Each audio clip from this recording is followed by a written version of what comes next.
Mi mamá siempre dice, mira lo que ha logrado mi hijo, y cuelga la foto del artículo de la revista en la puerta del refrigerador, sin imaginar que detrás de esa sonrisa se esconde una sombra que nadie en Monterrey puede ver.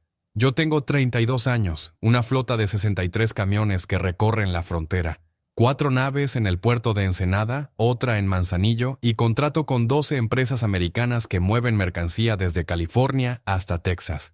Facturamos 42 millones de dólares al año en una operación que parece perfectamente legal. Mi contador llega siempre tarde los lunes, huele a cigarro barato y nunca logra cuadrar las cuentas, aunque le pago para que lo haga. Con ese negocio tengo una casa en Tijuana, un departamento en San Diego y, lo que más me enorgullece, la admiración de mi madre que presume de mí en cada reunión familiar. Todo parecía ir bien, hasta que un día Gerardo, un cliente de confianza que lleva 4 años moviendo electrodomésticos entre Guadalajara y Los Puertos, me invitó a comer a un restaurante donde el menú no tenía precios. Ese detalle ya hablaba de algo fuera de lo corriente. Entre el segundo plato y el postre, Gerardo me explicó que necesitaba una cobertura logística legítima, verificable, con historial limpio en la aduana americana, para mover carga que de otro modo llamaría demasiado la atención. Habló de mota prensada escondida en muebles de cocina, de perico en compartimentos de doble fondo y de precursores químicos provenientes de Asia para producir fentanilo, todo bajo la apariencia de documentación farmacéutica falsa coordinada por abogados en 3 países. Yo no tocaría la mercancía, solo gestionaría rutas, papeles y contactos. La propuesta era simple. Mi red logística serviría como paraguas para esos movimientos y yo recibiría entre 8 y 12% de comisión sobre una carga que generaría 400 millones de dólares al año. Eso significaba 32 millones de dólares adicionales, sin cambiar nada de la fachada que mi madre mostraba con orgullo. Me quedé 3 días pensando, repasando cada detalle, escuchando la voz de Gerardo sin bajar el tono. Me dije que podía decir que no, que mi negocio era limpio, que mis camiones y mis clientes no estaban involucrados en nada ilícito. Pero la tentación de esos números, la posibilidad de elevar mi estilo de vida a niveles que ni siquiera mi madre imaginaba, fueron más fuertes que la conciencia. Cuando finalmente llamé a Gerardo, acepté. El primer año mi operación siguió luciendo igual por fuera, los mismos camiones, los mismos clientes, las mismas facturas con el RFC correcto. Lo que cambió fueron algunos contenedores que comenzaron a llevar contenido adicional que no aparecía en ningún manifiesto. Recibía pagos de empresas en Panamá, Delaware y las Islas Caimán, sociedades que existían solo en papel.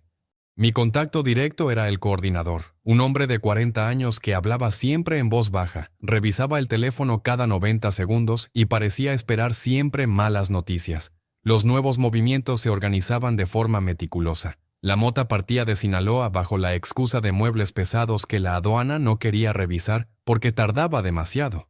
El perico llegaba desde Colombia en contenedores con doble fondo de acero sellado herméticamente, invisibles para los perros de rastreo. Los precursores químicos entraban por puertos chinos con documentación farmacéutica falsa, bajo el sello de mis clientes americanos como destinatarios ficticios.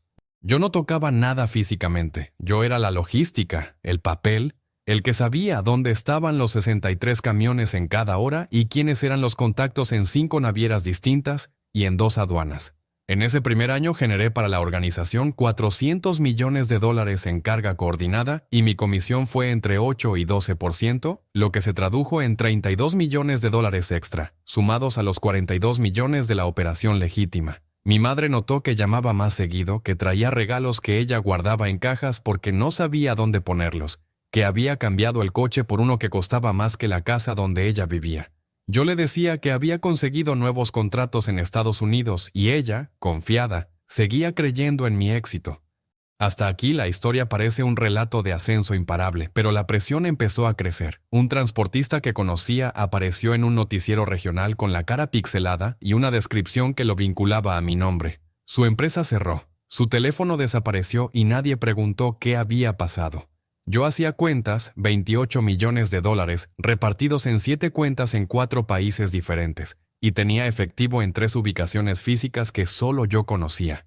Tenía un Porsche Taycan comprado al contado, una casa en San Diego valorada en 3 millones de dólares a nombre de una empresa en Nevada, suficiente para desaparecer del mapa y vivir el resto de mi vida sin trabajar un solo día más. En un domingo por la tarde calculé todo y decidí que era suficiente. Le envié un mensaje breve al coordinador diciendo «me salgo, tuve suficiente». Esa decisión marcó el inicio del colapso. 3 días después, el coordinador dejó de contestar. Intenté el canal de emergencia que Gerardo me había explicado, pero tampoco obtuve respuesta. 11 días de silencio total. El día 12 llegué a mi casa en Tijuana y encontré la puerta abierta, sin señales de violencia. Dentro todo estaba en su lugar, salvo la laptop que estaba sobre la mesa en vez del cajón, una silla movida en la cocina y una botella de agua que no era mía. Un mensaje breve decía, estuvimos aquí sin tener que escribirlo. Esa tarde, 4 ruedas de mi Porsche estaban ponchadas en el estacionamiento. Esa noche recibí un correo desde una dirección genérica de Gmail con 3 fotografías adjuntas. Mis padres en Monterrey saliendo de la farmacia, entrando al supermercado y sentados en el parque a 2 cuadras de su casa. Fotos de los últimos 4 días. Pensé que Monterrey estaba lejos de todo esto, pero ahora comprendía que la distancia no importaba. El coordinador volvió a llamar con un tono que parecía la conversación más aburrida de la humanidad. «Todo bien, sálgase pues si quiere», dijo. Con palabras que sonaban a permiso, pero significaban exactamente lo contrario. Le dije que no era el momento, que tenía proyectos pendientes, que era leal a la organización, y él respondió «qué bueno» antes de colgar. Me quedé mirando las fotos de mis padres en el parque durante varios minutos, sintiendo una mezcla de impotencia y culpa. Al día siguiente, el contador llegó oliendo a 3 cigarros. Coordiné 5 rutas hacia la frontera como si nada, porque en este negocio el miedo llega más puntual que cualquier empleado. Tengo escolta personal que cambia cada mes. El del mes actual es un tipo silencioso de 35 años que revisa tanto el estacionamiento que empiezo a preguntarme por qué lo hace. En este punto, la presión de la organización se vuelve imposible de ignorar. El coordinador, 2 meses atrás, había pedido optimizar el ratio de carga por contenedor en un 40%, lo que aumentaba la probabilidad de que un inspector encontrara algo que no debería estar allí. Yo dije que lo resolvería, pero todavía estoy resolviendo.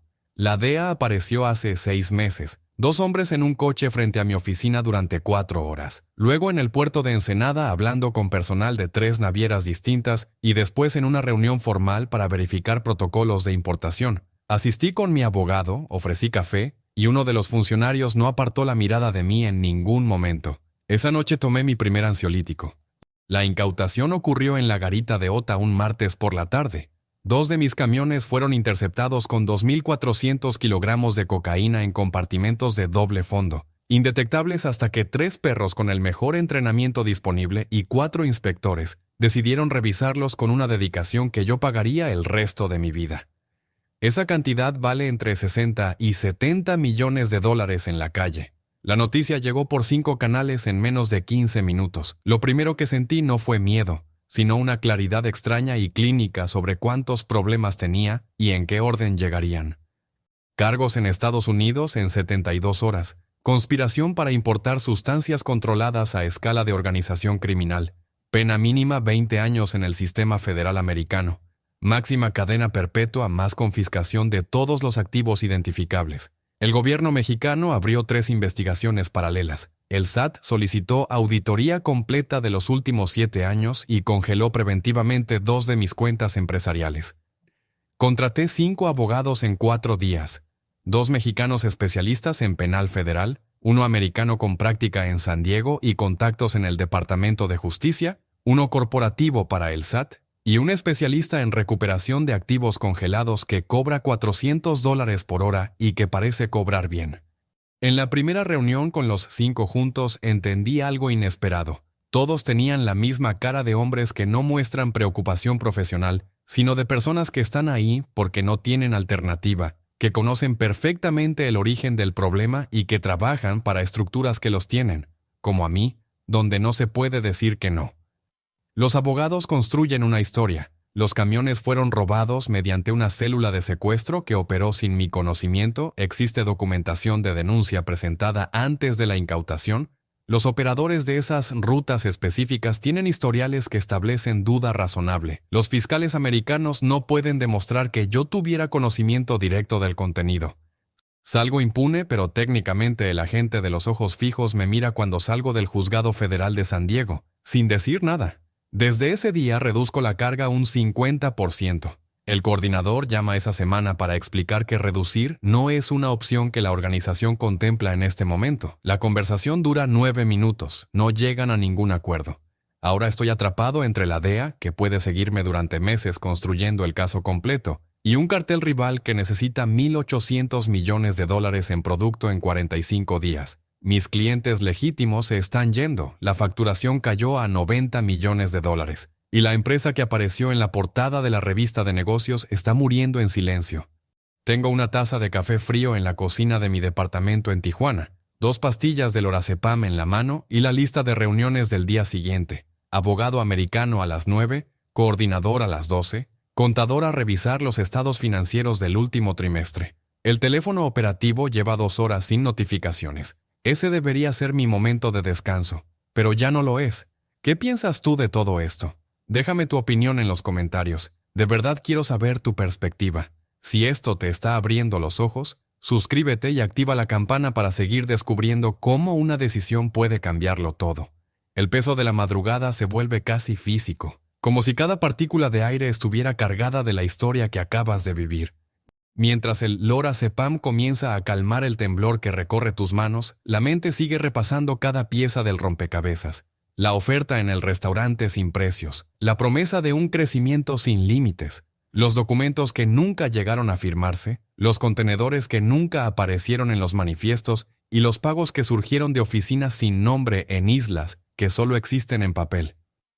Todo eso se ha convertido en una sombra que acompaña cada paso que das. Aunque la luz de la nevera siga mostrando orgullosa la portada de la revista de negocios que tu madre conserva como trofeo.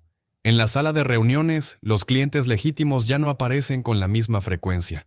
Sus llamadas se vuelven más escasas, sus correos más corteses, y la sensación de que el negocio está desvaneciéndose bajo una presión que tú mismo ayudaste a crear se vuelve inevitable. Los camiones que antes cruzaban las fronteras como si fueran una extensión de tu propio cuerpo, ahora están inmóviles, esperando una orden que nunca llegará porque la organización que los controla ya no tiene espacio para más riesgos. Cada kilómetro que antes representaba una oportunidad ahora es una línea trazada en la arena, lista para ser borrada por la marea de la ley o por la venganza de un rival que nunca olvida una traición, aunque tú nunca la cometieras directamente. La realidad que ahora enfrentas no es solo la de un hombre atrapado entre 2 potencias, sino la de un hijo que ve cómo la admiración de su madre se vuelve una carga.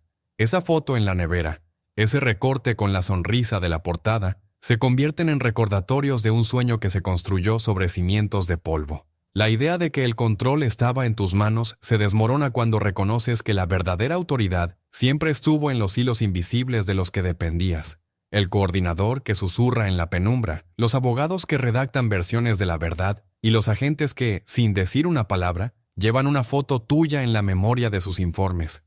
En este punto, la pregunta que surge no es si debías haber aceptado la oferta, sino qué haces ahora con la única herramienta que aún posees, la capacidad de decidir. Puedes seguir alimentando la maquinaria que ya no te pertenece, arriesgando tu vida y la de los que te rodean, o puedes intentar salir del círculo, aceptar las consecuencias y buscar una forma de reparar, aunque sea en parte el daño que se ha causado. La ruta de salida no está escrita, pero sí hay pasos que puedes considerar. Colaborar con las autoridades de manera estratégica, buscar protección para tu familia y, sobre todo, reconocer que la verdadera libertad no se mide en dólares, sino en la posibilidad de vivir sin mirar constantemente sobre tu hombro. Si alguna vez te has preguntado cuánto cuesta el orgullo cuando se convierte en una carga, este relato muestra que el precio no siempre se paga en prisión o en multas, sino en la pérdida de la tranquilidad que alguna vez disfrutaste. Cada decisión que tomamos, por pequeña que parezca, tiene el potencial de abrir puertas que nunca imaginamos y cerrar otras que jamás quisimos cerrar. La historia de un emprendedor que comenzó con una flota de camiones y terminó con una taza de café frío y pastillas en la mano es una advertencia clara. La ambición sin límites puede convertir la propia vida en un territorio de guerra. Ahora, mientras el sol comienza a asomar tímidamente por el horizonte de Tijuana, tienes la oportunidad de escribir el próximo capítulo. No tienes que hacerlo solo, y no tienes que hacerlo de la manera que creías correcta. Hay personas dispuestas a escuchar, a apoyar y a ayudar a encontrar una salida, aunque sea una salida difícil. La decisión de buscar ayuda, de abrirte a la verdad, es ya un paso que muchos nunca dan. ¿Qué opinas tú? ¿Crees que es posible escapar de una red tan enredada sin perderlo todo? Déjame tus reflexiones en los comentarios. Me interesa mucho saber cómo ves tú este dilema y si alguna vez te has encontrado en una encrucijada similar. Si la historia ha resonado contigo y sientes que este tipo de análisis te ayuda a entender mejor los límites de la ambición, te invito a que te suscribas y actives la campana. Así no te pierdas los próximos episodios donde seguiremos explorando cómo decisiones aparentemente inocentes pueden transformar vidas por completo. Gracias por acompañarme hasta aquí, y recuerda, la verdadera medida del éxito es la capacidad de vivir con la conciencia tranquila.